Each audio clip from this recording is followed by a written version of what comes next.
রংপুরের 10টি ঐতিহাসিক স্থান। 1. তাজহাট প্রাসাদ। স্থান রংপুর সিটি। মহারাজা কুমার গোপাল লাল রায়ের দ্বারা 20 শতকের গোড়ার দিকে নির্মিত তাজহাট প্রাসাদ একটি স্থাপত্য বিস্ময়। এটি এখন একটি জাদুঘর হিসেবে কাজ করে, যেখানে ঐতিহাসিক নিদর্শন, পাণ্ডুলিপি এবং প্রাচীন মুদ্রা প্রদর্শন করা হয়। 2. কান্তজি মন্দির। অবস্থান কাহারোল, দিনাজপুর।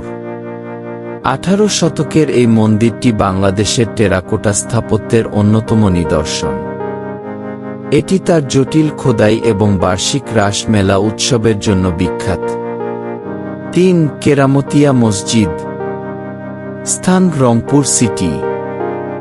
19 শতকে নির্মিত এই মসজিদটি একটি গুরুত্বপূর্ণ ধর্মীয় ও ঐতিহাসিক স্থান। এটি তার সুন্দর স্থাপত্যের জন্য পরিচিত এবং এই অঞ্চলের একটি জনপ্রিয় উপাসনালয়। 4. মিঠাপুকুর মসজিদ। স্থান মিঠাপুকুর, রংপুর। মুঘল আমলের একটি প্রাচীন মসজিদ। মিঠাপুকুর মসজিদ তার ঐতিহাসিক তাৎপর্য এবং মুঘল স্থাপত্যশৈলীর জন্য পরিচিত। 5.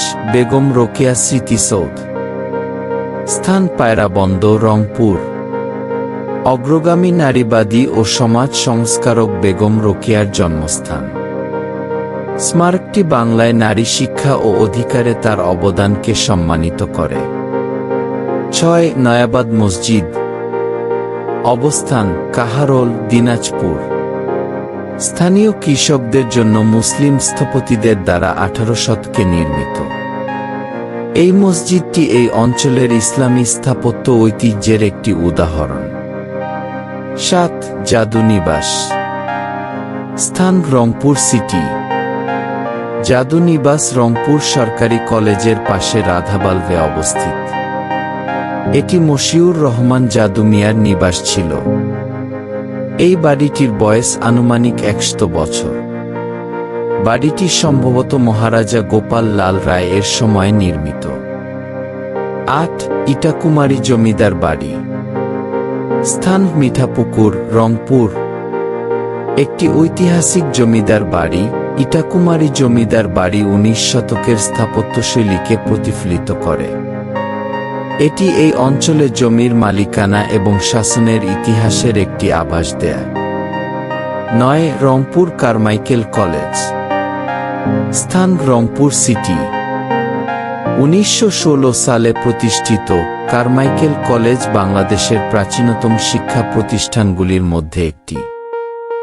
কলেজ ভবনগুলি ঐতিহাসিক তাৎপর্যপূর্ণ। ঔপনিবেশিক যুগের স্থাপত্যের প্রদর্শনী। দেশ রামসাগর দিঘি। অবস্থান দিনাজপুর। একটি প্রাচীন মানবসৃষ্ট জলাধার।